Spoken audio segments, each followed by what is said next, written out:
Nako po, eto na nga yung sinasabi ko po, mga kabida. Nagsampa na po ng petisyon sa Korte Suprema kahapon. Ito hong grupo po ng mga abogado na kaaliado po ni Vice President Sara Duterte para questionin po ito hong pamumuno po mga kabida ni Senator Cheese Escudero bilang presiding officer po sa impeachment trial ni Vice President Sara Duterte. Labag daw ito sa saligang batas mga kabida. At posibleng maapektuhan ho dito ito hong impeachment trial po ng Vice Presidente Eto, babasahin ko muna ito hong breaking mula sa ang balita ngayon. Pamumuno ni Escudero sa impeachment trial kinwestiyon sa Korte Suprema. Ayan. Kinwestiyon sa Korte Suprema nina Attorney Israelito Torion at 8 pang ibang mga abogado na kaalyado ng kampo ni Vice President Sara Duterte ang kapangyarihan ni Senator Cheese Escudero na nagsilbing presiding officer ng impeachment trial.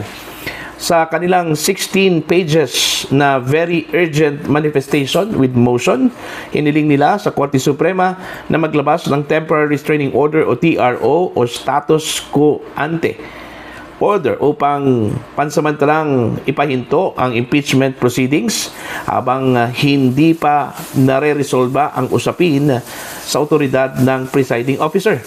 Ayon sa petisyon, maaaring magkaroon ng pagdududa sa bisa ng buong paglilitis kung magpapatuloy ito sa ilalim ng isang presiding officer na ang otoridad ay kinikwestiyon pa sa korte. Iginiit ng grupo na sa ilalim ng konstitusyon, tanging ang Senate President lamang ang maaaring mamuno sa impeachment court, maliban kung ang nililitis ay ang Pangulo, kung saan ang punong maestrado ng Korte Suprema ang dapat magsilbing presiding officer. So, malinaw po yung petition po, mga kapida ng mga abogado sa pangunguna po ni Attorney Bobet Torion diyan po sa Korte Suprema na ipahinto muna, okay? Pansamantala, habang nire-resolve pa ito hong petisyon na ito. Meaning, meron po silang prayer for TRO or status quo ante-order, diyan po sa Korte Suprema para lang po mapigilan ito hong tuloy-tuloy na impeachment trial ni Vice President Sara Duterte. Okay? Labag daw sa saligang batas, mga kabida, ito hong pagkatalaga, kay Senator Cheese Escudero bilang presiding officer. Po. Ito yung sinabi ko po, mga kabida. Meron kasing isang international law expert, kamakailan lang po, kung saan ay pinunan niya, mga kabida, itong pagkakatalaga po kay Senator Cheese bilang presiding officer. Although, sa ating saligang batas po, mga kabida, silent po itong presiding officer, lalong-lalo na po kapag ang nililitis po mga kabida ay hindi ho Pangulo, katulad na lang po ng Vice Presidente, mga miyembro po ng Constitutional Commission, Ombudsman, po mga kabida, even members of the Supreme Court. Okay? Malinaw kasi sa saligang batas na kapag ang nililitis po ay ang Pangulo, ang tanging magiging presiding officer dyan, mga kabida, ay ang Chief Justice.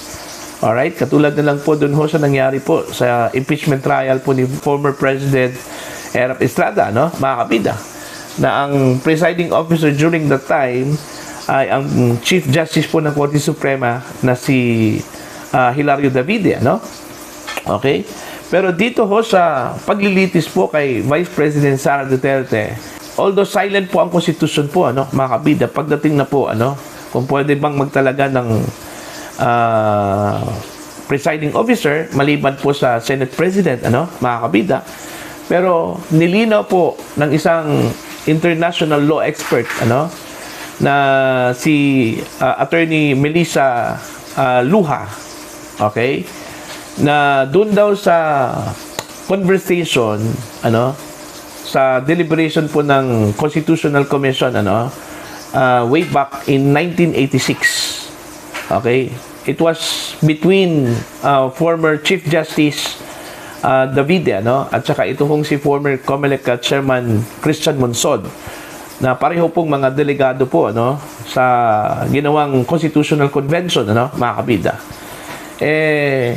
malinaw doon na ang presiding officer po sa mga impeachment trials, alright, outside the president, ibig sabihin kung hindi po president ang nililitis, ang Senate President daw, mga kabida. Okay? Although hindi yan nakalagay sa ating saligang batas, pero napaka-importante at significant po yung anong tawag dyan, pag-uusap during the deliberation sa Constitutional Commission po, mga kabida. At ito daw yung ginagamit ng Korte Suprema during the time na meron pong nire-resolve, mga kabida, dyan po sa SC. Okay? Nire-refer nila o nagre-rely po sila dun ho sa Constitutional Commission. Okay? According to Attorney Luha, mga kabida. Kaya, ang sabi po ng naturang international law expert, na delikado po, okay, itong impeachment trial ni Vice President Sara Duterte na baka maapektuhan po ito. Okay, posible hong madedeklara ito ng SC na null and void, dahil sa pagkakamali po mga kabida ng impeachment court na nagtalaga po sila ng bagong presiding officer instead ng Senate President, mga kabida, po. Okay? Ito po yung malaking problema po, mga kabida, kung sakali man po. Okay? Didinggin po ito ng Korte Suprema. Most probably, didinggin talaga ito kasi may petition na, Kahapon lang po ito isinampa po, mga kabida, ng kampo po ni Attorney Israelito Torion. Okay? So, titingnan natin kung ano po ang magiging epekto ho dito, mga kabida. Pero definitely, kung ang pagkakatalaga po kay Senator Chis Escudero, mga kabida, bilang presiding officer, labag po sa batas yun, mga kabida, may epekto talaga doon sa impeachment trial, posibleng the whole proceeding, mababaliwala po ito, mga kabida. Okay? So, ito, pabor po ito, kay Vice President Sara Duterte. Dahil, yun nga mas mapadali po yung impeachment trial po ng Vice Presidente, mga kabida, po. Kung sakali man po magdesisyon po, ito hong SC na invalid, null and void, okay? At labag ho sa saligang batas, mga kabida, ito hong pag-appoint po kay Senator Chis Escudero bilang presiding officer po, ng impeachment court. Okay? Ang problema lang kasi, mas nakafocus kasi ito hong Senado, mga kabida. Doon po sa saligang batas po natin, kung saan po binigyan po ng karapatan, ang Senate na gumawa po ng sarili po nilang rules sa impeachment, Okay? Ang buong akala siguro nila na kapag gumawa po sila ng rules for impeachment trial, pwede na po silang magpalit ng presiding officer, mga kabida. Which is, according to Attorney Loha, hindi daw pwede na tanggalin o pwede nilang i-override kung ano yung nakasulat po sa saligang batas. Kahit meron po silang authority mula sa Constitution na gumawa po ng impeachment rules. Okay? Hindi ho nila pwedeng galawin kung anong nakalagay po sa saligang batas. Kung sinasabi po ng saligang batas na ang presiding officer for impeachment trials, okay, ay ang Senate President lang talaga yun, At hindi po nila pwedeng i-edit yun. Okay? Yun yung masakla po, mga kabida, po. Okay? So, abangan po natin to, kung ano po ang magiging pasya po ng SC po dito, Kung maglabas po sila ng temporary restraining order, talagang masususpinde talaga, Ito hong trial po ni VP Sara. Hanggat wala pa pong desisyon po na final, ito hong Korte Suprema patungkol ho sa petition po, ni Attorney Israelito Torion at iba pang mga abogado po, mga kabida, po.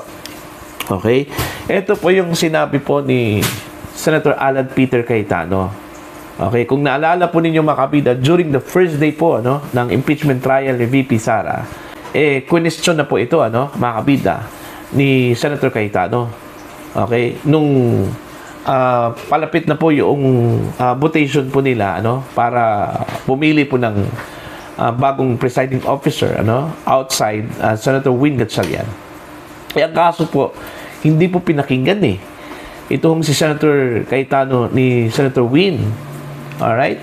Sa halip na bigyan po ng pagkakataon, ano, itong si Senator Cayetano na magpaliwanag, okay, patungkol ho sa kanyang apila na wag hong gawin yung pagtalaga po ng bagong presiding officer dahil malinaw po sa saligang batas na ang presiding officer po for impeachment trial outside the president ang Senate President po, ano, mga kabida. Pero hindi po pinakinggan at tinuloy-tuloy po yung botohan, okay, kung saan po si Senator Chis Escudero po ang itinalaga bilang presiding officer.